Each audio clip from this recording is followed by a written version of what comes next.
जय भोलेनाथ। प्रिय भक्तों, आप सभी को भौम प्रदोष व्रत की हार्दिक शुभकामनाएं।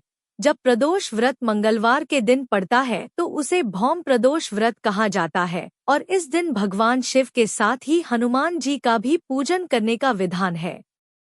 वैदिक पंचांग के अनुसार प्रत्येक माह के कृष्ण पक्ष की त्रयोदशी तिथि के दिन प्रदोष व्रत रखा जाता है और यह व्रत भगवान शिव को समर्पित होता है। प्रदोष व्रत यदि मंगलवार के दिन पड़े तो इसे भौम प्रदोष व्रत कहा जाता है। इस दिन भगवान शिव के साथ साथ हनुमान जी का भी पूजन करना भी शुभ व फलदायी माना गया है। भौम प्रदोष के दिन पूजन करने से मंगल दोष का प्रभाव भी कम होता है। पंचांग के अनुसार ज्येष्ठ का भौम प्रदोष 4 जून 2024 मंगलवार को है और इस दिन पूजा के दिन व्रत कथा अवश्य सुननी चाहिए। भौम प्रदोष व्रत कथा। सूत जी बोले, अब मैं मंगल त्रयोदशी प्रदोष व्रत का विधि विधान कहता हूँ। मंगलवार का दिन व्याधियों का नाशक है।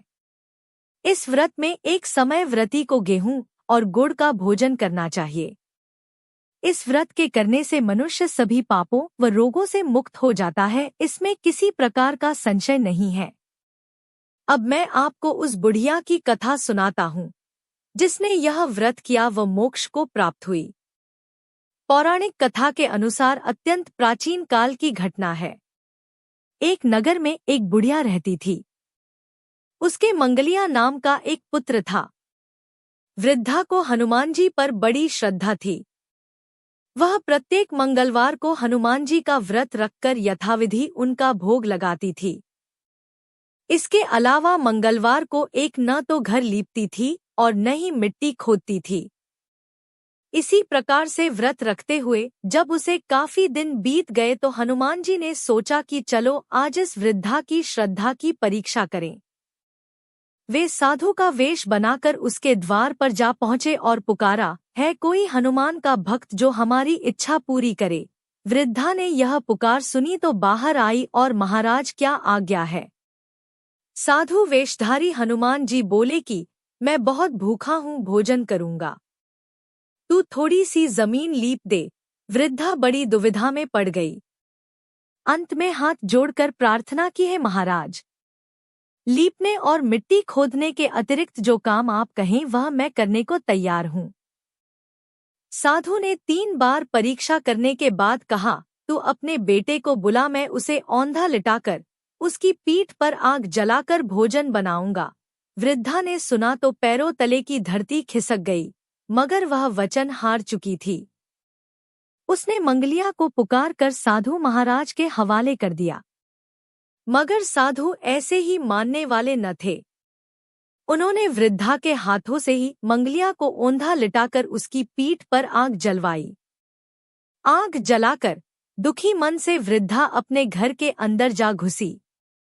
साधु जब भोजन को बुलाकर कहा कि वह मंगलिया को पुकारे ताकि वह भी आकर भोग लगा ले। वृद्धा में आंसू भरकर कहने लगी कि अब उसका नाम लेकर मेरे हृदय को और न दुखाओ, लेकिन साधु महाराज न माने। वृद्धा को भोजन के लिए मंगलिया को पुकारना पड़ा। पुकारने की देर थी कि मंगलिया बाहर से हंसता हुआ घर में दौड़ा आया। मंगलिया को जीता जागता देखकर वृद्धा को सुखद आश्चर्य हुआ। वह साधु महाराज के चरणों में गिर पड़ी। साधु महाराज ने उसे अपने असली रूप में दर्शन दिए। हनुमान जी को अपने आंगन में देखकर वृद्धा को लगा कि जीवन सफल हो गया। ज्येष्ठ भौम प्रदोष व्रत का मुहूर्त।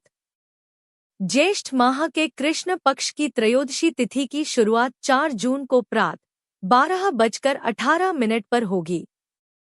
इस तिथि का समापन 4 जून की रात 10:01 पर होगा। ऐसे में पहला प्रदोष व्रत 4 जून को रखा जाएगा। इस दौरान पूजा के लिए 2 घंटे 1 मिनट तक का समय प्राप्त। पूजा मुहूर्त रात 7:16 से रात 9:18 तक। भद्रावास योग। ज्येष्ठ माह के कृष्ण पक्ष की त्रयोदशी तिथि मंगलवार 4 जून को रात में 10:01 तक रहेगी और तभी से भद्रावास योग बन रहा है। भद्रावास योग पूरी रात तक रहेगा। भद्रावास में भगवान शिव की उपासना करने से व्यक्ति को हर प्रकार के सुखों की प्राप्ति होती है। सर्वार्थ सिद्धि योग। भौम प्रदोष व्रत पर सर्वार्थ सिद्धि योग भी बन रहा है। इस योग का निर्माण 4 जून देर रात 10:35 से हो रहा है। सर्वार्थ सिद्धि योग 4 जून सुबह 5:23 तक रहेगा। इस योग में शिव जी की पूजा अर्चना करने से व्यक्ति को अक्षय फलों की प्राप्ति होती है और शुभ कार्यों में सिद्धि प्राप्त होती है। भौम प्रदोष की पूजा सामग्री: 5 फल, 5 मेवा, दक्षिणा, पूजा के बर्तन, कुश से बने आसन, दही, शुद्ध देशी घी, शहद, गंगाजल, धूप दीप, रोली, मौली, 5 मिष्ठान्न, बिल्वपत्र, धतूरा, भांग, तुलसी दल, मंदार पुष्प, गाय का कच्चा दूध, कपूर, चंदन, शिव व माता पार्वती के श्रृंगार की सामग्री आदि। भौम प्रदोष व्रत की पूजा विधि: प्रदोष व्रत के दिन व्रती को नित्य कर्मों से निवृत्त होकर व्रत का संकल्प लेना चाहिए और पूरे दिन उपवास करना चाहिए। पूरे दिन उपवास के बाद प्रदोष काल में यानी शाम के प्रथम प्रहर में फिर से स्नान करके सफेद वस्त्र धारण करने चाहिए और ईशान कोण में प्रदोष व्रत की पूजा के लिए स्थान का चुनाव करना चाहिए। पूजा स्थल को गंगाजल या साफ जल से शुद्ध करने के बाद गाय के गोबर से लीपकर मंडप तैयार करना चाहिए। इस मंडप में 5 रंगों से कमल के फूल की आकृति बनाइए। चाहे तो बाजार में कागज पर अलग अलग रंगों से बनी कमल के फूल की आकृति भी ले सकते हैं। साथ में भगवान शिव की एक मूर्ति या तस्वीर भी रखिए।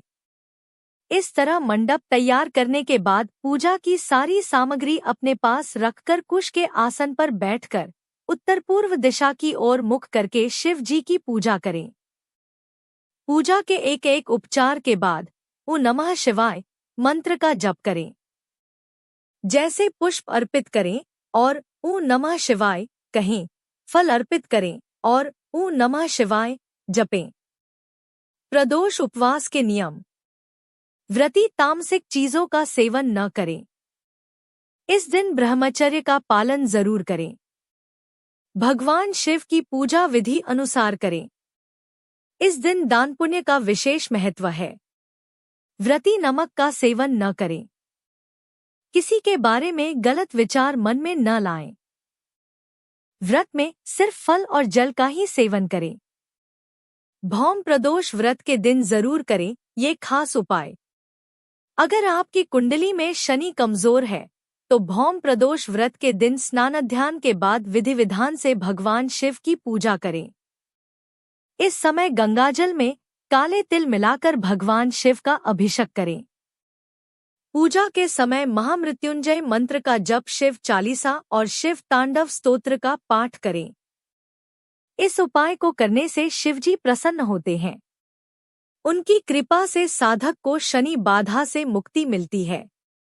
अगर आप मानसिक तनाव की समस्या से परेशान हैं, तो भौम प्रदोष व्रत पर गाय के कच्चे दूध से भगवान शिव का अभिषेक करें। साथ ही पूजा के बाद चावल, चीनी और सफेद वस्त्र का दान करें। इस उपाय को करने से मानसिक तनाव की समस्या दूर होती है। अगर आपकी शादी में बाधा मंगल दोष के चलते आ रही है, तो भौम प्रदोष व्रत पर स्नानाध्यान के बाद जल या गंगाजल में शहद और सुगंध मिलाकर अभिषेक करें। इस उपाय को करने से मंगल दोष का प्रभाव समाप्त होता है। भौम प्रदोष व्रत पर शुद्ध घी और पंचामृत से भगवान शिव का अभिषेक करने से कुंडली में शुक्र ग्रह मजबूत होता है। इससे जातक को मनचाहा जीवन साथी मिलता है। मकर और कुंभ राशि के जातक नारियल जल से भगवान शिव का अभिषेक करें। इस उपाय को करने से मनोवांछित फल की प्राप्ति होती है। साथ ही सभी प्रकार के दुख और संकट दूर हो जाते हैं। अगर आपको यह कथा पसंद आई हो तो कमेंट बॉक्स में जय भोलेनाथ और जय हनुमान लिखकर हमारे चैनल को सब्सक्राइब करके वीडियो को लाइक और शेयर जरूर करें।